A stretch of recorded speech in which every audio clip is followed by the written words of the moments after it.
Alright, welcome back, guys. We got a new topic for you. And it's a fighting game. That's not Street Fighter. Alright. Yay! So, we're gonna have Mr. T-Risk follow up with the introductions of this topic, and then he will disperse out who else wants to speak within that topic. So, go ahead. Okay. So to keep things short, keep things rolling.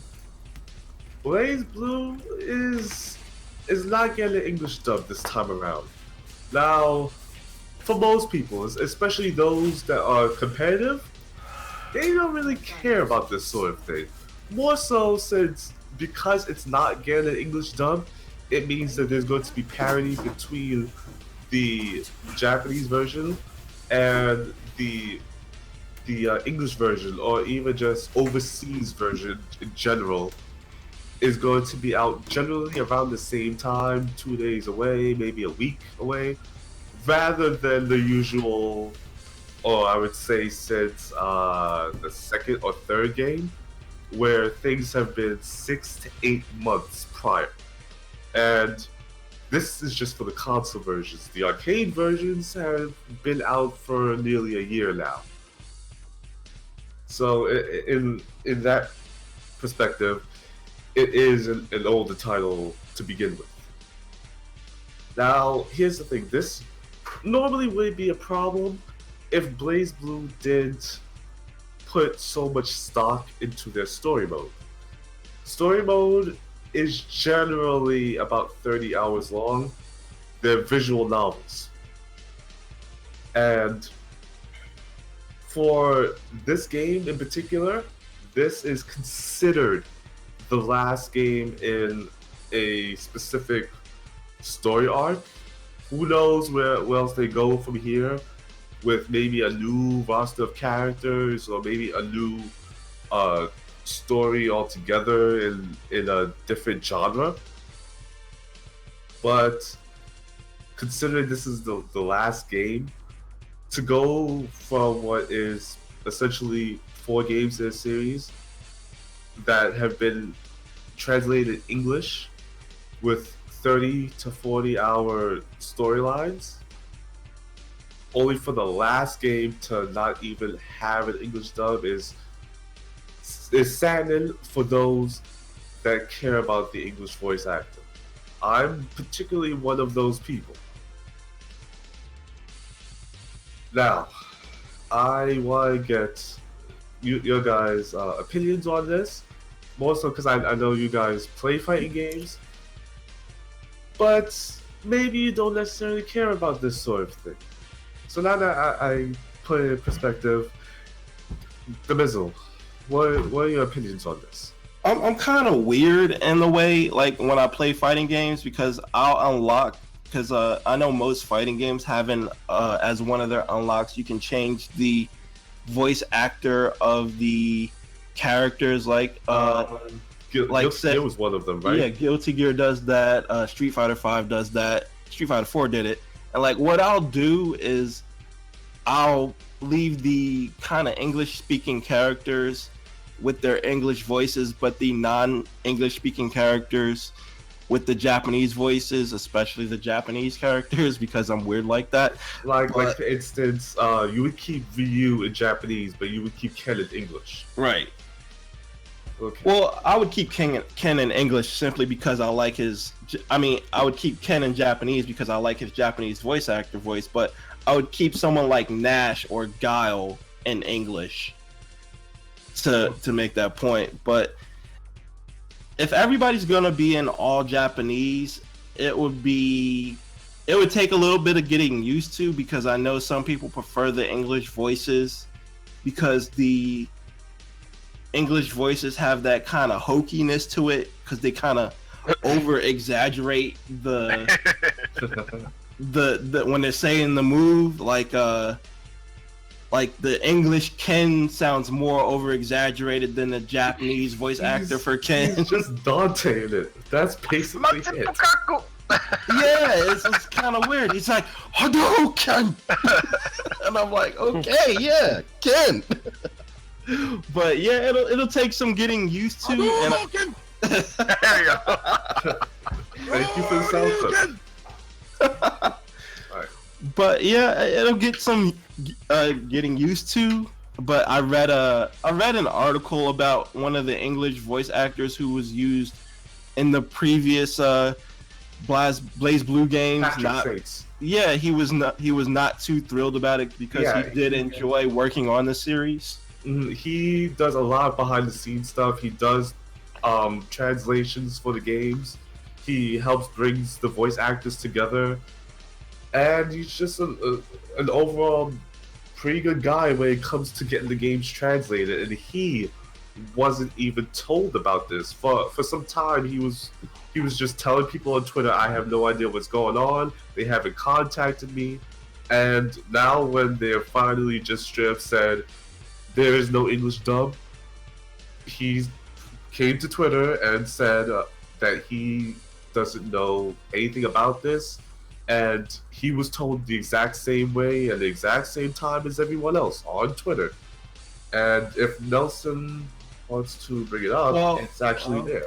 One last thing though, I can understand why they would do this, because in the United States, when you hire even a voice actor is a member of the Screen Actors Guild, and you have to pay like a minimum for their services. Like, yeah, there are some voice actors who charge a premium for their services because they are very well known and very sought after in video games, but seeing that voice actors are a part of the Screen Actors Guild, even in terms of video games, they do get that Screen Actors Guild protection, and that means that you have to pay them a minimum as worked out by their contract with the Screen Actors Guild for their services. So I can understand that being an issue of why they would not want to include English voice actors this time around.